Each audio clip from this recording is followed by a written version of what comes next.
안녕하세요. 8월 29일 팟캐스트로 듣는 핵과인간 방송 시간입니다.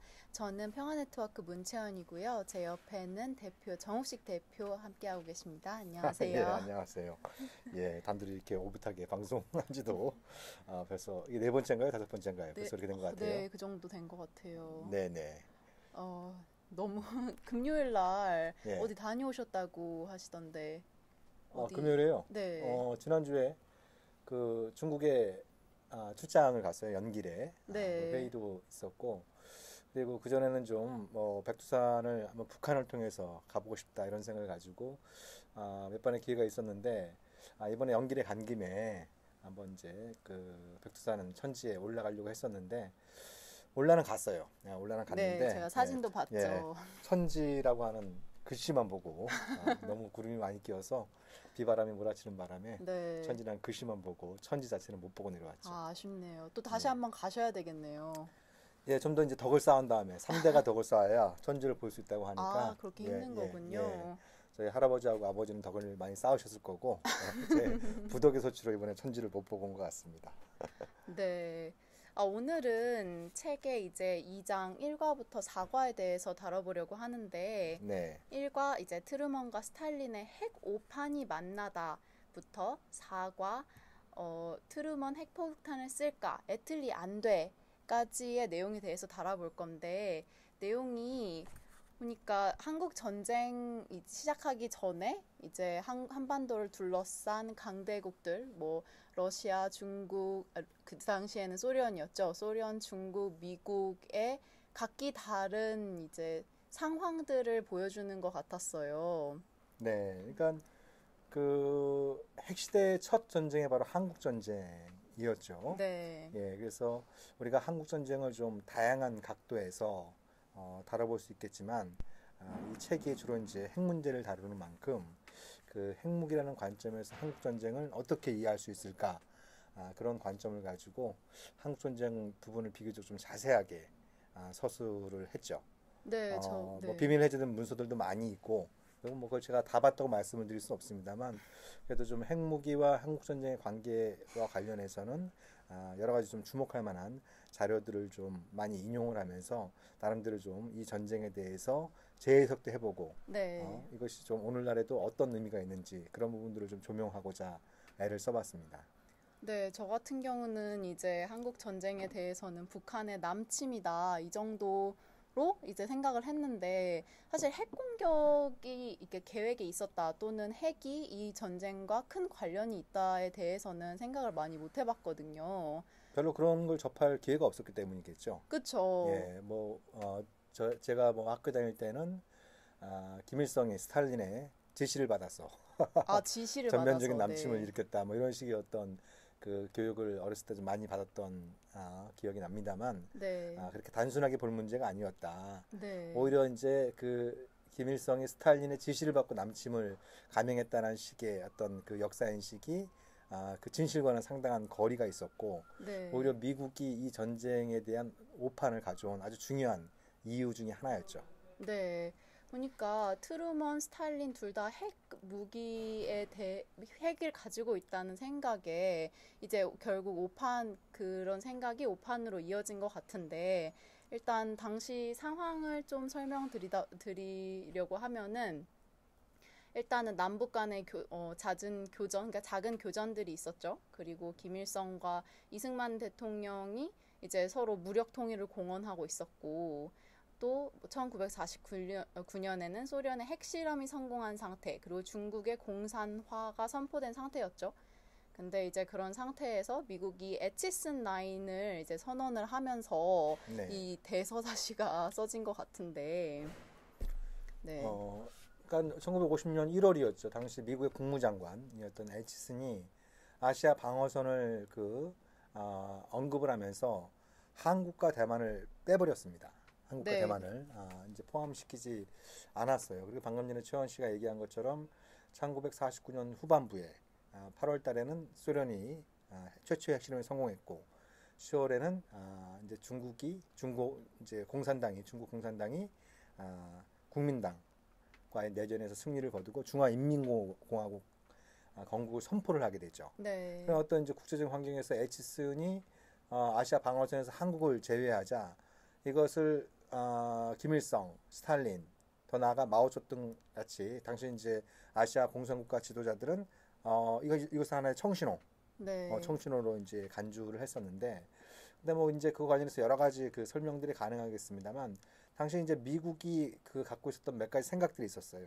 네. 하나는 소련의 핵실험 성공으로 미국의 핵 독점이 무너졌지만 여전히 미국이 압도적인 우위에 있다. 그쵸. 핵 군사력으로. 그래서 이제 이 공산주의자들이 함부로 까부지 못할 거다. 까불었다가는 핵폭탄을 맞을 수도 있으니까. 네. 또 이미 이제 히로시마와 나가사키에 그 위력을 선보이지 않았습니까? 네. 그래서 공산주의자들이 이 핵의 위력 앞에서 까불지 못할 것이다.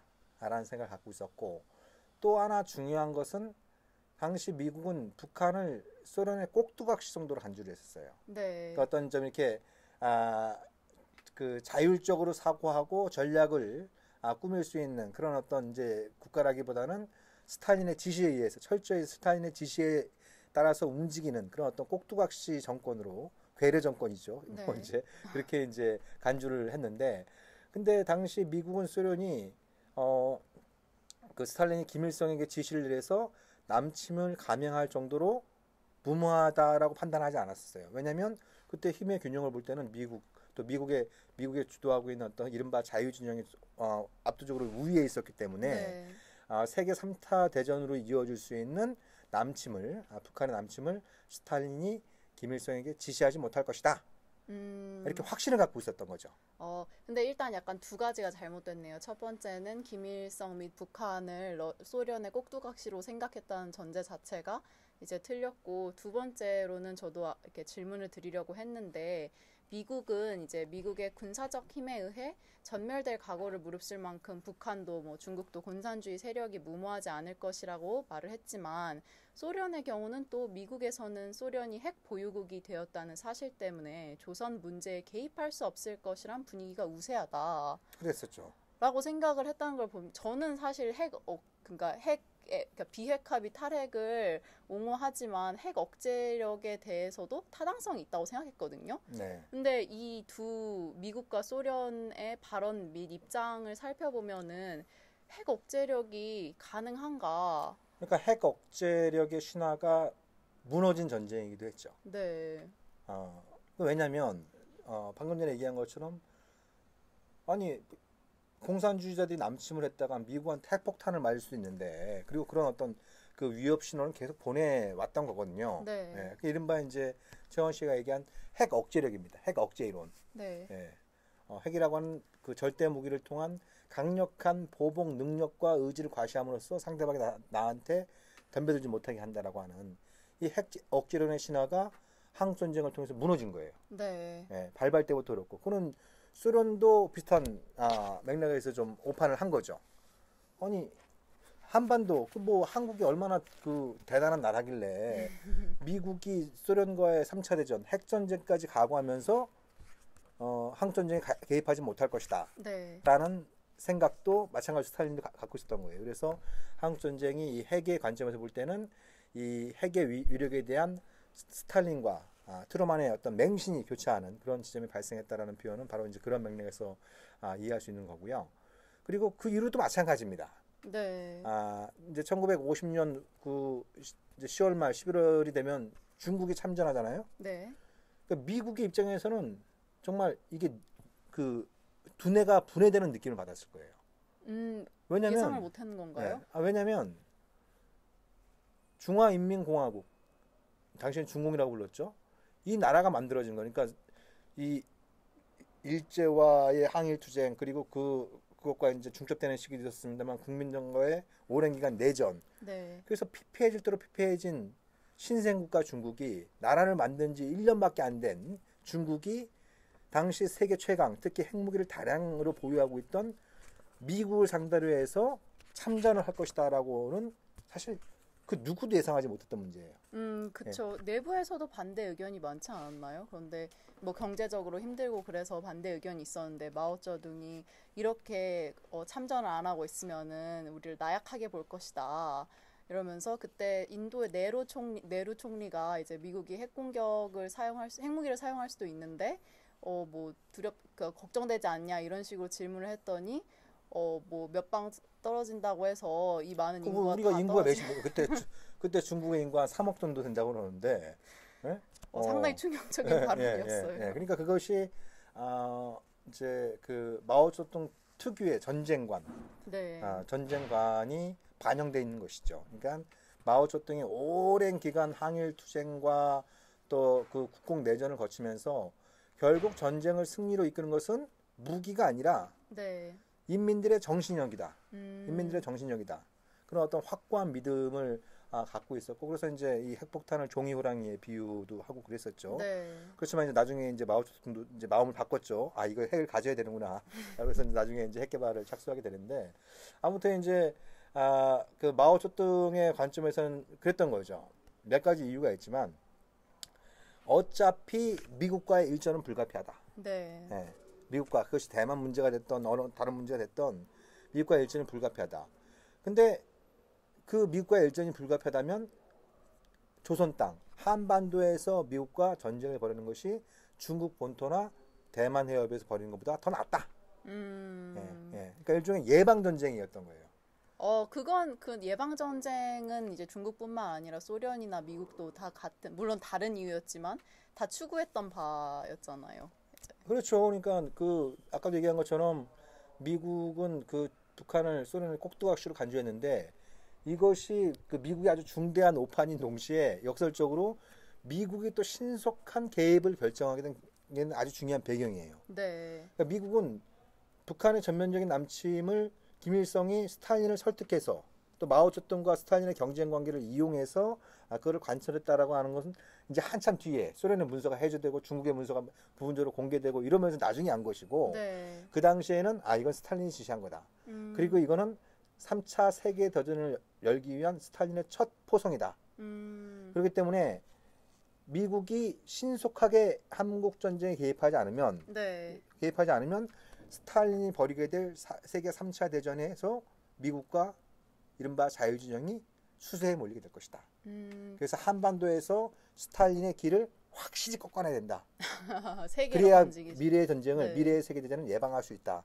이런 생각을 갖고 있었던 거죠. 근데 미국도 많은 뭐 머릿속에 이해관계가 오가고 있었겠지만 저는 약간 좀 뭐 신기하다고 생각한 게 에치슨 라인을 이렇게 선포를 하면서 한반도랑 대만에 대해서는 이제 손을 뗄 것처럼 하다가 갑자기 그렇게 하나가 변하니까는 전에 했던 그 정책이라던가 기조를 바로 뒤집어 버리고 뭐 키신저도 그렇게 말을 했잖아요. 이제 미국이 한국에 신속하게 했던 것은 바로 기조를 뒤집는 것이다라고. 네. 근데 그렇게 왜 그렇게 한 배경에는 방금 전에 얘기한 것처럼 미국은 이걸 스탈린이 벌이는 3차 세계대전의 전주국으로 안주한 거예요. 네. 한국전쟁을. 예. 그런 상황에서 미국이 이 상황에서 개입하지 않는다라고 하는 것은 또 미국의 힘을 보여주지 않는다라고 하는 것은 1930년대 그 말에 그죠? 그 히틀러의 나치 독일에 강경하게 대응하지 못함으로써 2차 대전이 일어났던 것처럼 네. 지금 한국 전쟁에 신속하게 강력하게 개입하지 않으면 이건 3차 세계 대전으로 이어진다라고 하는 그런 어떤 생각이 강했던 것이고 또한 그때 트루만이 미국 내에서 궁지에 몰리고 있었어요. 왜죠? 뭐 이제 그 메카시즘 열풍도 굉장히 강했었고 네. 그러니까 뭐 소련이 당초 예상보다 한 5년 정도 핵실험 빨리 했고 또 중국이 공산화되고 뭐 이런 어떤 과정에서 메카시즘 열풍까지 불어들으니까 네. 이 트루만 행정부가 너무 이제 이 공산주의자들에게 나약한 모습을 보이고 있다. 네. 특히 이제 에스튼란에서 한국과 대만을 제외시켰다기보다는 제외시켰다고 하는 건 정확한 표현이 아니에요. 그건 네. 이제 포함시키지 않은 거죠. 이제 포함시키지 그쵸. 않은 이런 게 이제 공산주의자들한테 나약한 모습을 보였기 때문에 이제 이 공산주의자들의 이제 이 한반도 공산화 전쟁이 시작된 것이다라는 식의 어떤 굉장히 정치적인 공세를 많이 받고 있던 상황이었어요. 네. 예. 그런 차원에서 트루만에서는 내가 결코 공산주의자들한테 나약하지 않다. 안보에 나약하지 않다라는 점을 과시하기 위한 기회로서의 어떤 한국 전쟁의 성격도 있었던 겁니다. 예, 이제 국내 정치적인 어떤 이제 수세에 몰린 이런 상황들을 좀 만회하고자 하는 네. 이런 동기도 강했죠. 실제로 트루만이 신속한 참전을 결정하자 트루만의 지지율이 또 굉장히 올라가기도 했었죠. 참 근데 저는 또 여기 책에서 좀 인상 깊게 읽었던 부분이 일단 그 김일성, 스탈린, 마오쩌둥의 예방 전쟁론이라고 하면서 스탈린이 이제 일본의 재무장을 우려하고 또 그를 통한 한미일 군사적 결속을 우려를 했잖아요. 그 상황에서. 근데 그 책의 109페이지를 보면 그러나 공산 진영의 생각만큼 한국 전쟁이 발발하기 전까지 일본의 재무장 수준도 한미일 간의 군사적 결속도 강했던 것은 아니다. 오히려 예방전쟁의 취지로 강행한 남침은 공산권이 방지하려고 했던 목표, 즉 일본의 재무장 강화와 미국 주도의 동아시아 동맹체제 강화로 귀결되고 말았다. 네. 네, 이 부분이 정말 안보 딜레마라고 적합한 부분이라고 해야 되나요? 안보는 상대가 있는 게임이라는 거를 좀 더 느낄 수 있게 됐던 그러니까 부분인 것 같아요.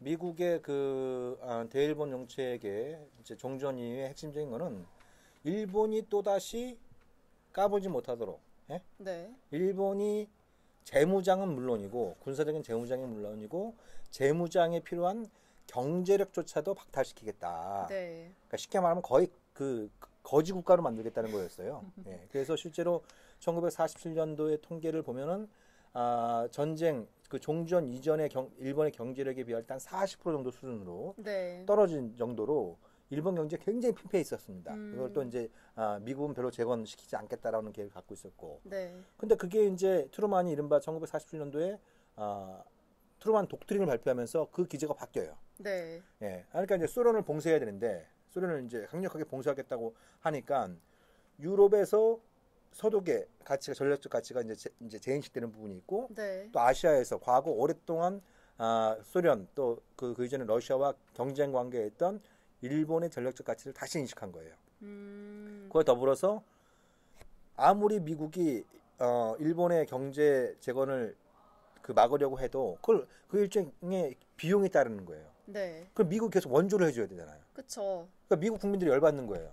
점령 경비가 계속 예, 예. 부담되니까. 아니 이게 일본이 그 진주만을 폭격해갖고 전쟁이 시작되고 그래서 미국도 엄청난 피해를 당했는데 네, 왜 우리 세금 가지고 일본 국민들을 먹여 살리느냐 이런 식의 불만이 높아지는 거예요. 그쵸. 예, 예. 그러니까 이제 그런 어떤 과도한 점령 비용에 대한 부담 네, 그리고 트루만 독트린을 계기로 한 대서 봉쇄 정책으로 방향을 정하면서 일본의 전략 가치를 재인식하면서 일본의 어떤 재건 이런 움직임들이 가시화했는데 요 아주 그 노쇠한 스탈린 그리고 이제 이런 또 이제 마오쩌둥 그리고 그 두 사람의 경쟁 관계를 교묘하게 그 파악한 김일성이 저렇게 되면 미국의 의도는 일본을 재무장시켜서 또다시 아시아에서 전쟁을 벌이려고 하는 것이다. 네, 그래서 하루빨리 한반도를 공산화시킴으로써 공산 진영이 유리한 고지를 점해야 된다. 그런 식으로 이런 식으로 이제 김일성이 스탈린을 꼬시고 또 마오쩌둥을 꼬시고 막 이랬던 그 이제 과정이 좀 있었던 것이죠. 네. 그리고 그런 논리도 있지 않았나요? 이제 미군이 한반도에서 이제 철수하게 되면서 그러니까 남한이 이제 북침을 계획한다. 이런 이야기도 있지 않았나요? 그때 뭐 이승만이 공무원이 북침 통일을 얘기를 했었고, 네. 그죠? 예, 또 뭐 당시 뭐 소련 그 정보기관 첩보에 따르면은 이승만 정권이 주한미군이 막 그 철수와 조짐을 보이자 일본과의 어떤 뭐 관계 강화를 모색하고 있다 이런 뭐 첩보들도 존재하고 네. 그런 어떤 과정들이 좀 있었죠. 음, 예. 그런 것들이 다 사실인가요? 아니 뭐 저는 뭐 사료를 통해서 작성을 한 거니까 네. 예, 뭐 제가 꾸미는 이게 뭐 소설책은 아니니까 예. 아니, 아무튼 이제 그 첩보라고 하셔서 이제. 예방 전쟁의 어떤 개념에서 한국 전쟁을 해석하는 것도 대단히 좀 흥미로운 부분이 되겠죠. 네. 근데 예방 전쟁뿐만 아니라 이런 예방 전쟁을 가능하게 한 그러니까 미국이 핵을 가지고 있다는 사실이 한국 전쟁에 많은 영향을 끼치셨다고 하셨잖아요. 네. 이제 미국이 핵의 위력에 대한 자신감으로 주한미군 철수도 가능했고 또 에치슨 라인 선포도 가능했고 또 제일 중요하게 한국 전쟁 발발 이후 신속한 참전이 핵 무기의 위력 때문에 가능했다고 이제 설명을 그렇게 하셨는데 이제 해석하는 사람들이 있는 거죠. 그러니까 그게 무슨 얘기냐면 어찌됐든 미국 입장에서 가장 중요한 지역은 유럽이에요. 네. 그죠? 유럽이란 말이에요. 그리고 냉전의 그 전선도 역시 이제 유럽이었고 소련하고 팽팽하게 맞서했던 곳이 이제 바로 유럽이었으니까. 그러니까 이제 아까 얘기한 것처럼 미국은 한국 전쟁을 스탈린이 벌이는 3차 세계대전 전주국으로 간주했고 그래서 한반도에서 우세가 확인되면 바로 또 이제 유럽을 또 이제 침공할 계획 이런 것들이 있을 거라고 이제 생각을 한 거죠. 네. 근데 미국의 재래식 전력, 재래식 군사력만으로는 이걸 감당할 수 없다고 판단을 한 거죠. 네. 한반도에도 군대를 대규모로 보내고 또 유럽 방어를 위해서 또 재래식 군대를 군사력을 중강시키고 네. 이럴 만한 재래식 군사력의 여력도 별로 없었고 이미 많이 축소한 많이 다음이어서 엄청나게 많이 이제 네. 축소가 됐었죠. 그래서 이제 미국이 선택한 방식은 영국에 핵폭탄을 장착한 B-29 전략 네. 폭격기를 보내는 거죠. 그래서 이제 소련한테 메시지를 보내는 거죠. 너희들이 유럽까지 침공을 가하면 핵전쟁도 불사하겠다라는 네. 어떤 이제 이른바 이제 핵 억제 이론. 근데 사실 뭐 그 당시에 소련은 그런 생각까지는 별로 없었어요. 그런 어떤 당시 미국의 판단을 그 입증해줄 만한 어떤 이제 사료들은 아직까지는 제가 알기로는 안 나온 걸로 알고 있어요.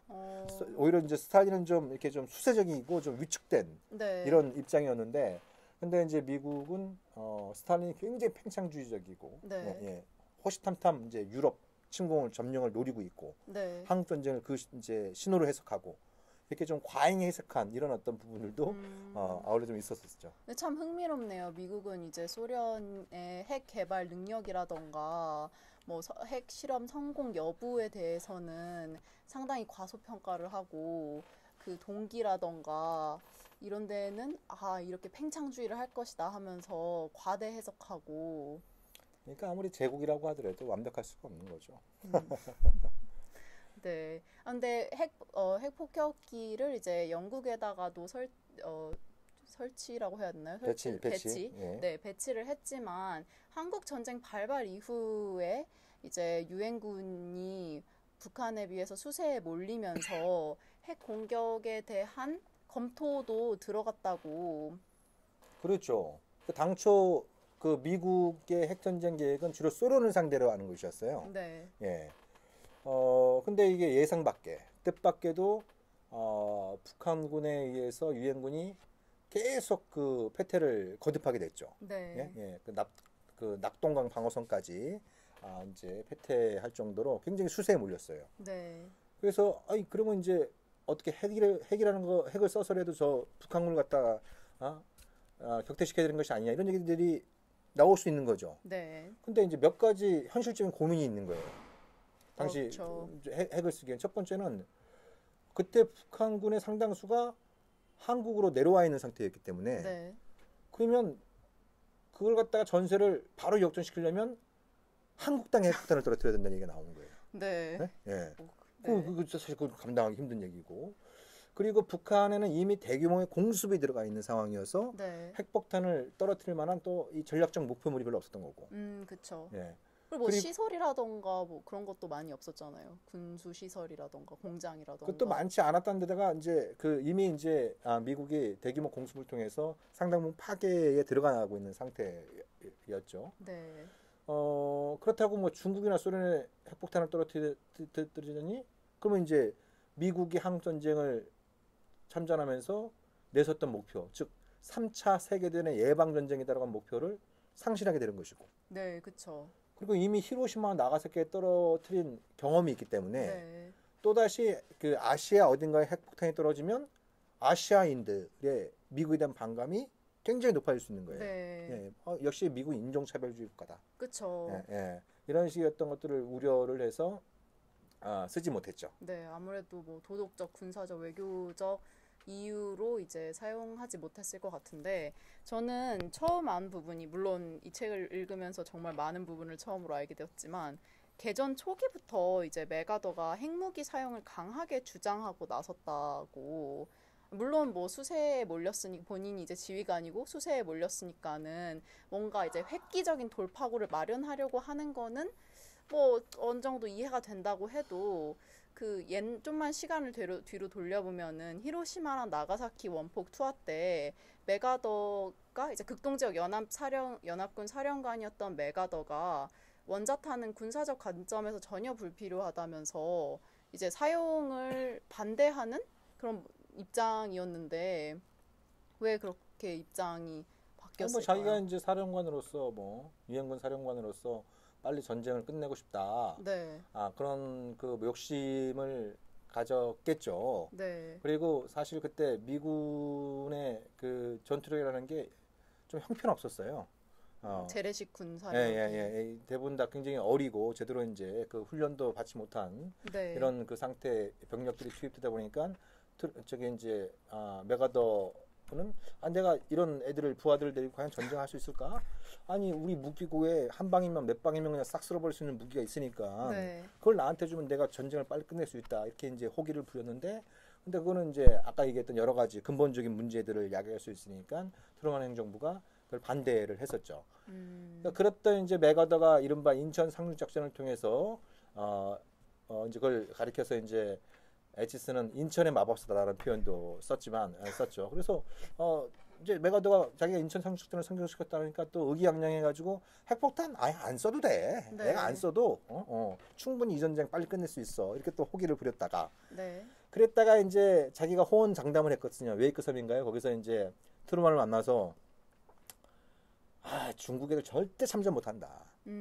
이 기회에 한미 양국 주도로 한반도를 통일시켜버려야 된다. 네, 그래야 나중에 이제 중국이나 소련이 까부지 못한다. 네. 예, 예. 그래서 이제 북진 통일을 강력하게 이제 주장을 해서 그걸 관철시켜 버립니다. 네, 관철시켜 버려요. 예. 근데 이제 그래서 이제 미군들은 크리스마스 이브는 집에서 보낼 거라고 하는 이제 기대에 부풀어 있었고 한국군의 일부 병력은 압록강까지 도달하고 뭐 이러면서 이제 통일이 되는구나. 네, 근데 갑자기 여기저기서 북소리 깽가리 소리 막 들면서 한 30만 명에 달하는 중국군들이 막 밀려 내려오면서 이게 완전히 트루만이 메가더가 얘기한 것처럼 완전히 새로운 전쟁이 시작된 거예요. 네, 예, 완전히 새로운 전쟁이 시작됐고 그 과정에서 이제 굉장히 재미난 주목할 만한 일들이 벌어졌죠. 특히 그 1950년 11월 30일 트루만의 기자회견, 네, 기자회견 원자폭탄 사용을 가능성을 강력히 암시를 하니까 전 세계가 발칵 뒤집히게 되고, 네, 그렇죠. 예, 예. 그리고 이제 영국 총리가 애틀리 총리가 네, 애틀리 총리가 바로 그 다음날 워싱턴으로 날아와서 네, 핵 무기 사용하는 것은 안 된다. 다시 고려해달라. 네, 하면서 그런 이야기를 했었죠. 그랬었죠. 예. 네. 그러니까 1950년 11월 31일 이 날이 핵의 역사뿐만 아니라 오늘은 좀 시간이 제한되어 있어서 자세히 말씀드릴 수 없습니다만 오늘날 대한민국 정치 문재인 대통령의 운명과도 굉장히 큰 영향을 미치게 됩니다. 11월 30일에 어떤 이 트루만의 기자회견이 네. 이게 오늘날에까지도 나비 효과를 쭉 미치게 돼요. 전 그 정도인지 몰랐는데 그냥 지나가는 내용이라고 생각하고 가볍게 읽고 있었는데. 예, 예, 예. 이렇게 또 1950년 11월 30일 트루만의 기자회견과 네. 문재인 대통령의 운명이 어떻게 연결됐는지 이거는 제가 다음 시간에 다음 시간 예, 가능한가요? 예, 다음 시간에 제가 좀 말씀을 드려야 될 것 같아요. 제가 좀 인터뷰 계획이 있어가지고 좀 일어나야 될 상황이에요. 네. 그리고 또 이제 오늘 분량은 한 30분 정도 채운 것 같아서 그 얘기는 이렇게 또 흥미로운 부분에서 잘라가지고 홍보를 하시다니. 그렇죠. 그러니까 이제 이게 이 팟캐스트와 이 독서가 같이 시너지 효과를 네. 일으켜야만 그것이 이제 같이 융합되어야만 이 핵과 인간의 내용을 제대로 파악할 수 있다. 이게 출판사에서 책이 계속 안 팔린다 그래가지고 걱정이긴 합니다만 아무튼 여기 여러 가지 좀 흥미로운 내용들이 많이 담겨 있으니까 이 그 방송과 함께 책도 읽어보시면 이 핵과 인간의 80년사를 이해하는데 도움이 되지 않을까. 네. 제가 너무 자화자찬하는 것 같아서 죄송합니다. 아닙니다. 네, 오늘은 이제 한국 전쟁의 발발과 거기에 핵무기 그리고 영향을 미친 강대국들에 대해서 이야기 나눠봤는데요. 다음 주에는 또 대표님이 말씀하신 대로 이 11월 30일 기자회견, 애틀리 총리 이야기부터 이게 어떻게 문재인 정부로까지 나비 효과를 미치는지에 대해서 다뤄보도록 하겠습니다. 예, 다음 주에 다시 뵙겠습니다. 네, 감사합니다. 네, 안녕히 수고하셨어요. 계세요.